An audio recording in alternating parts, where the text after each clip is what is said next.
Hello guys, welcome to my channel. कैसे हैं आप सब? उम्मीद करते हैं कि आप सब बढ़िया होंगे। चलिए मजा लीजिए और एक नया क्लास का जो विद्युत चुम्बकीय प्रेरण का एक व्यंजक आपके समक्ष आने जा रहे हैं जो बहुत ही इंपॉर्टेंट है। तो देखिए, इस क्वेश्चन को समझिए, समझने की कोशिश कीजिए। और ज़्यादा नहीं सर, 5वां चैप्टर चल रहा है और लगभग 5 से 7 चैप्टर आप लोगों का बचा हुआ है। समय भी का किल्लत है सर। ये जुलाई महीना चल रहा है, अगस्त, सितंबर, अक्टूबर, नवंबर, दिसंबर, मात्र पढ़ने लायक अगर महीना है तो 5 ही महीना बचा हुआ है। यानी कुछ उखाड़ना है या खुद को उखाड़ना है तो मान के चलो कितना महीना बचा हुआ है? 5 महीना। 5 महीना मतलब 150 दिन। कितना दिन? 150 दिन। 150 दिन में से मान के चलो 40-50 दिन तो सोने में चल जाओगे, है कि नहीं है? 24 घंटा में कितना घंटा पढ़ाई होता है? 8 घंटा तो सोते हो। हाँ, बोला 20-25 दिन तो हम मोबाइल चलाने में चला जाएगा, समझे? खाना पीना बाथरूम पैखाना करने में चल जाएगा 20 दिन, ठीक है? तो बच्चा क्या पढ़ने के लिए? बाबूजी का ठुल्ला। कुछ समय बचा हुआ है, उस समय में तुमको क्या करना है सर? स्टडी करना है, पढ़ना है, नहीं तो सिर्फ अफसोस का कीमत चुकाओगे। क्योंकि ये इंटरमीडिएट ऑफ साइंस या क्लास 12 है, इसमें बेटा आपको पढ़ना पड़ेगा और मेहनत करना पड़ेगा। क्योंकि यहाँ से तुम लोग का लाइफ क्या होगा सर? टर्न लेगा। इनमें से एक साल जो देख रहे हैं ना, 120 बच्चा 130 बच्चा पढ़ाई कर रहे हैं बैच में, इसके बाद हो सके आपका लाइन क्या होगा सर? चेंज हो जाएगा।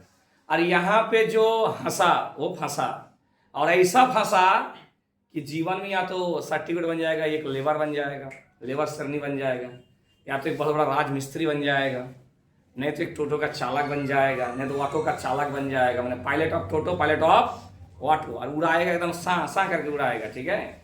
जैसा हम लोग एरिया में कुछ छपरी के टाइप का लोग होता है, बाइक को चलाता नहीं, बाइक को लहराता है। क्या करते हैं? लहराता है। और ऐसा मरता है वो लोग, सरबत भी नसीब नहीं होता है, समझे? इसलिए बाबू मेहनत करना सीख जाओ सब, ज़्यादा समय बचा हुआ नहीं है, मेहनत करो। चलिए टॉपिक देखते हैं। हम लोग का टॉपिक है सर, किसी परिनालिका का 100 प्रेरक का व्यंजक प्राप्त करें। 100 प्रेरक मतलब होता है सेल्फ इंडक्शन। सेल्फ जो बोलो ना रे, लकवा को मर दिया का? क्या बोले? Self induction. 100 प्रेरण। 100 एक होता है 100 प्रेरण, एक होता है म्यूचुअल इंडक्शन। ये क्या होता है? जिसको कहते हैं पारस्परिक प्रेरण। पारस्परिक प्रेरण माने एक में धारा के परिवर्तन के कारण दूसरी कुंडली में विद्युत वाहक बल एवं प्रेरित धारा उत्पन्न होने की घटना को क्या कहेंगे? पारस्परिक प्रेरण। और स्वयं उसी कुंडली में धारा के परिवर्तन के कारण उसी कुंडली में विद्युत वाहक बल एवं प्रेरित धारा उत्पन्न होने की घटना को क्या कहते हैं सर? हम लोग सेल्फ इंडक्शन। क्या कहते हैं? तो आपका क्वेश्चन क्या है सर कि किसी परिनालिका का 100 प्रेरक का व्यंजक प्राप्त करें। चलो फिगर में थोड़ा जूम करो। देखो यहाँ पे होता है परिनालिका। क्या होता है सर आपका? परिनालिका जो एक तरह का चूड़ी टाइप का आता है, स्प्रिंग टाइप का आता है। कैसा आता है सर? स्प्रिंग टाइप का, उसको कहते हैं परिनालिका। उसे क्या कहते हैं? परिनालिका। तो आपको क्या निकालना है सर? परिनालिका का व्यंजक जो स्प्रिंग आकार का लिपटे हुए गोलाकार आकृति को क्या कहेंगे सर? हम लोग परिनालिका कहेंगे, समझे? तो ये परिनालिका इस तरह से देख रहे हो सर, स्प्रिंग टाइप का, और इसमें आई धारा प्रवाहित हो रहा है। कौन सा धारा? कौन सा धारा? आई धारा प्रवाहित हो रहा है। और इसका चुंबकीय क्षेत्र क्या है सर? बी है। और ए क्या है सर? उसका एरिया है, ठीक है? अब बाई डिफिनीशन को देखो क्या कहते हैं। कहते हैं माना कि एक परिनालिका की लंबाई एल है। परिनालिका की लंबाई कितना हो गया? परिनालिका की लंबाई क्या हो गया? अनुप्रास्थ काट का क्षेत्रफल ए। अनुप्रास्थ काट का क्षेत्रफल अनुप्रास्थ काट का क्षेत्रफल ए है। प्रति इकाई लंबाई में फेरों की संख्या छोटका एन है। क्या है? छोटा एन। उसमें प्रवाही धारा क्या है सर? आई है, ठीक है? ये तो हो गया सर क्या क्या हो रहा है, ठीक है? आप परिनालिका में फेरों की संख्या एन बराबर एनएल। एन बराबर, चूंकि लंबाई यदि एल होगा, लंबाई यदि, और फेरों की संख्या क्या है सर? छोटा एन, तो टोटल संख्या क्या हो जाएगा? बड़ा एन बराबर एनएल। बड़ा एन बराबर एनएल। परिनालिका के भीतर चुंबकीय क्षेत्र बी म्यू0 एनआई। म्यू0 इसको हम लोग ज्ञात किए थे, पता है कि नहीं पता है? एक सीधा परिनालिका का व्यंजक प्राप्त करें। एक सीधा परिनालिका का व्यंजक प्राप्त करने के लिए फॉर्मूला क्या है हम लोग का? म्यू0 एनआई। म्यू0 एनआई।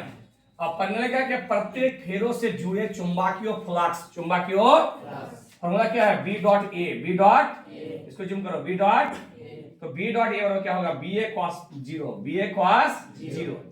अब कॉस 0 का मान क्या होगा सर? 1। और बी का मान यहाँ पे देखो क्या निकले? म्यू0 एनआई। तो म्यू0 एनआई, और यहाँ पे क्या हो गया सर? ए। क्या हो गया सर का? ए। अब कहते हैं परिनिलिका से जुड़े कुल चुंबकीय फ्लक्स, परिनिलिका से जुड़े कुल चुंबकीय फ्लक्स 5 और क्या है म्यू 0 NiNL, यानी ये जो फेरो की संख्या था NL, इसको इससे क्या कर दिया सर, गुना कर दिए। क्या कर दिए, क्या कर दिए, गुना कर दिए। अब म्यू 0 N स्क्वायर IAL, समीकरण 1, समीकरण 1। अब कहते हैं परिनिलिका का 100 प्रेरक L हो तो, परिनिलिका का 100 प्रेरक क्या हो सबका, L हो तो फाई समानुपाती I, पढ़ाए थे फाई समानुपाती। यदि धारा बढ़ेगा तो फ्लक्स भी बढ़ेगा, धारा घटेगा तो फ्लक्स भी घटेगा। दोनों को समानुपाती हटाने के लिए क्या होता है, L लगता है। क्या लगता है, इसे कहते हैं 100 प्रेरक इंडक्शन, इसे क्या कहते हैं, L। ठीक है, अब ये समीकरण 2, ये समीकरण 1 का समीकरण 2, इसमें 5 बराबर, यहाँ पर भी 5 बराबर, तो 5 बराबर है, तो यहाँ क्या हो गया सर, यहाँ जूम करो, Li बराबर म्यू 0 N स्क्वायर IAL, है कि नहीं है, बराबर हुआ। दोनों 5 बराबर है, तो इधर इधर बराबर है तो उधर उधर बराबर नहीं होगा रे, इन्ने उन्ने बराबर है तो उन्ने उन्ने बराबर होगा। ठीक है, अब I कट गया, I कट गया। ठीक है, L बराबर म्यू 0 छोटा n स्क्वायर AL, छोटा n स्क्वायर AL। अब छोटा n देखो, n बराबर NL, n बराबर, तो छोटा n बराबर क्या होगा, बड़ा n बटे L, बड़ा n बटे L। तो यहाँ पे छोटा n का स्क्वायर था, तो यहाँ पे क्या हो गया, बड़ा n का स्क्वायर बटे बड़ा सॉरी L का स्क्वायर। एक ठो L क्या हो गया सर, कट गया। क्या हो गया, कट गया। ठीक है, तो L बराबर क्या हो गया सर, म्यू 0 N स्क्वायर, बड़ा n स्क्वायर, छोटा L, और ये हो गया सर आपका सेल्फ इंडक्शन का क्या हो गया सर आपका वैल्यू। चलिए अब नेक्स्ट टॉपिक हम लोग देखते हैं, स्क्रीनशॉट लेना तो बढ़िया से, चलो।